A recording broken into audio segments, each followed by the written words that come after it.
mga ka-healthy lifestyle, welcome dito sa aking konting content.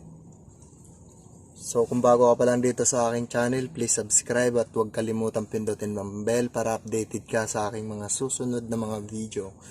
So ang gagawin po natin ngayon mga ka-healthy lifestyle, alamin po natin ang protein. So una sa lahat, ano ba ang protein, at ang pangalawa, anong epekto pag sumubra tayo sa protein, at ang pangtatlo, mga pagkain na mayroong mayaman sa protein.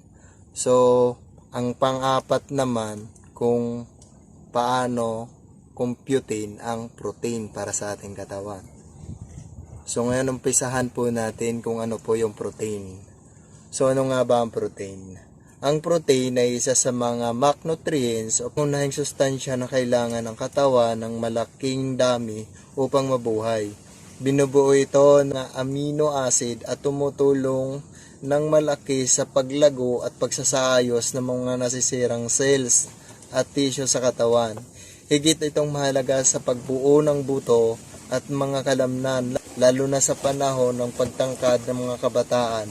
Ito rin ang kailangan sa pagbuo ng mga enzymes sa katawan na mahalaga upang maisagawa ang iba't ibang proseso at pagana ng mga sistema ng katawan. So yun nga, alam na natin ngayon ang protina. So ang protina ay napakahalaga sa ating katawan, lalo't lalo na sa mga kabataan, para tumibay yung kanilang kalamnan at lumalaki yung kanilang katawan at sa kanilang pagtangkad. So ngayon dadako naman po tayo sa ating pangalawang topic tungkol sa protina pa rin. Ano ang maaaring mangyari kung sumobra sa protina? So ano nga ba ang mangyari? Ang pagsobra ng itinakdang dami ng protina na kailangan ng katawan sa araw-araw ay hindi rin magdudulot ng maganda. Pangkalahatan na kalusugan, ito ay maaaring magdudulot ng karagdagang timbang o obesity at pagkakaroon ng problema sa bato. May ilan ding pag-aaral na nagsasabing na kapag papataas ng posibilidad, magkakabuo ng kanser kung sosobra ng husto sa protina. So ngayon po, kapag sumobra, alam naman po natin pag sumobra, ay siguradong makakuha tayo ng sakit.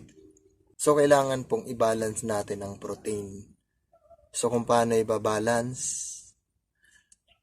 Wait to another video. Ang ating pantatlo, ano po ang pagkain na mayaman sa protein?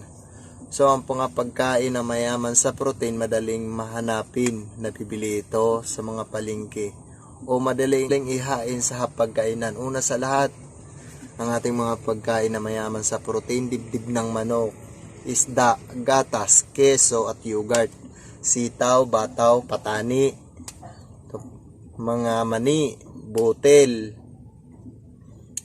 laman ng baboy, laman ng baka, itlog, at saka tokowa, soybeans. So yun po ang aking mga nabanggit. Yun po ang mga mayayaman sa protein. So ngayon, ang sunod naman natin itatalakayin kung gaano kakalkulahin ang protina sa ating katawan. Gaano karaming protina ang kailangan ng katawan sa araw-araw?